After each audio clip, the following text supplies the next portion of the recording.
তুমি এত কিছুর পরেও তোমার মাকে বাড়িতে নিয়ে এসছো, আমাকে তোয়াক্কা করে তুমি তোমার মাকে নিয়ে আসছো। তোমাকে কি তোয়াক্কা করবো? এই সংসারটা চালাই আমি, ইনকাম করি আমি। আমি 5 তলায় বসে এসির বাতাস খাবো, আর আমার মা রাস্তা রাস্তা চা বিক্রি করবে, ভিক্ষা করবে, সে গাছের নিচে থাকবে। দেখো, এই সংসারটা আমার, এই সংসারটা আমি মেনটেন করি, তাই আমি যা বলবো তাই হবে। আমি তোমার মাকে নিয়ে থাকবো না এই বাড়িতে। কে কার সাথে থাকবে বা না থাকবে এটা একান্তই ডিসাইড করব আমি। তুমি ডিসাইড করার কে? কে তুমি? আমি তোমার বউ। এই বাড়িটা আমার, আর এই সংসারটাও আমার। এই সংসারের সব দায়িত্ব আমি পালন করি, তুমি তো তেমন কিছুই করো না।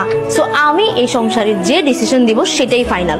আর তোমার মা তোমার ছোট ভাইয়ের ঘরে টিকতে পারেনি, আমার ঘরে কেন টিকবে? হ্যাঁ, তোমার কি মনে হয় যে উনি অত ভালো একটা মেয়ের সাথে টিকতে পারলো না, আমার সাথে টিকতে পারবে? কখনোই না। আমি তোমার মাকে নিয়ে এই এক ছাদের নিচে কোনো দিনও থাকবো না। এখনো সময় আছে, তোমার মাকে বের করো। বাহ, এই বাড়ি তোমার, তোমার কথা মতো চলবে। এই বাড়ি আমার, আমি আমার টাকায় কিনেছি, পরিশ্রমের টাকা দিয়ে কিনেছি।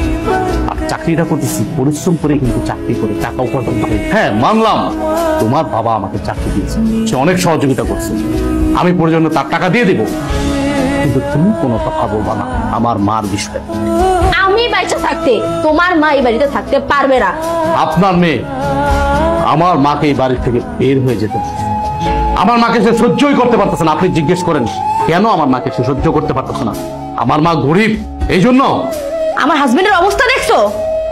ওর এই ফুকিনি মাকে বাড়িতে নিয়ে আসছে। আমি তো বিয়ের শুরুতেই এই বাড়ি থেকে ওনাকে বের করে দিয়েছিলাম, কারণ ওনার সাথে আমি কিভাবে সমাজে চলবো বলো তো? আমার মেয়ে যা বলেছে ঠিকই বলেছে।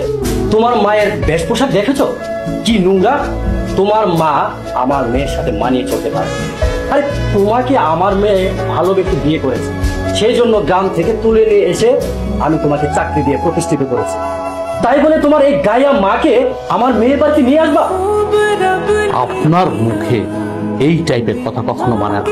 আপনি একটা শিক্ষিত, ভদ্র, মার্জিত ফ্যামিলির লোক। আপনি আপনার মেয়েকে বোঝাবেন কি? উল্টা আপনি দেখাচ্ছে আরেকটা। এখন বুঝতে পারছি আমার বউ, আপনার কারণে আমার বউ নষ্ট হচ্ছে। আপনার মতো বাবা যে ফ্যামিলিতে আছে, ওই ফ্যামিলিতে কখনো সুখ আসবে না। তো আমি আপনার সাথে বাড়াবাড়ি করতে চাচ্ছি না, কারণ আপনি আমার শ্বশুর। আপনি এখন এই মুহূর্তে আমার বাড়ি থেকে বেরোন, আমার বাড়ি থেকে। ঠিক আছে, যাচ্ছি। আমি এক মুহূর্ত এই বাড়িতে থাকবো না। মা তুই থাক, আমি চলে যাচ্ছি। ড্যাং ড্যাং করে সারাক্ষণ হাঁটতেই থাকেন ঘরের মধ্যে, কেন কাম কাজ চোখে দেখেন না? শরীর পাল্টাছেন বৈশা বৈশা। ধরেন এই যে বাজারে ব্যাগ আর টাকা, বাজারে যান, বাজার করে নিয়ে আসেন। মা তুমি বাজার করতে গেছিলাম বাজান। তুমি বাজার করতে গেছিলে মানে? তোমার তো শরীর খারাপ, তোমার তো বাজারে যাওয়ার কথা না। নিশ্চয়ই তোমার বৌমা পাঠাইছে বাজারে, তাই না? সত্যি করে বলো মা। আরে বাজান, বৌমা কইলো মাছ শাক সবজি লাগবো, তাই আমি নিজের থেকে আনতে গেলাম। বৌমার কোন দোষ নাই। দোষ আছে কিনা নাই সেটা কিন্তু আমি ভালো করে জানি। আমি কিন্তু আমার বউকে চিনি। আমি আমার বউর সাথে সংসার করতেছি অনেক দিন যাবত। তোমাকে যেদিন থেকে এই বাড়ি থেকে নিয়ে আসছি সেদিন থেকে কিন্তু সে সহ্যই করতে পারে।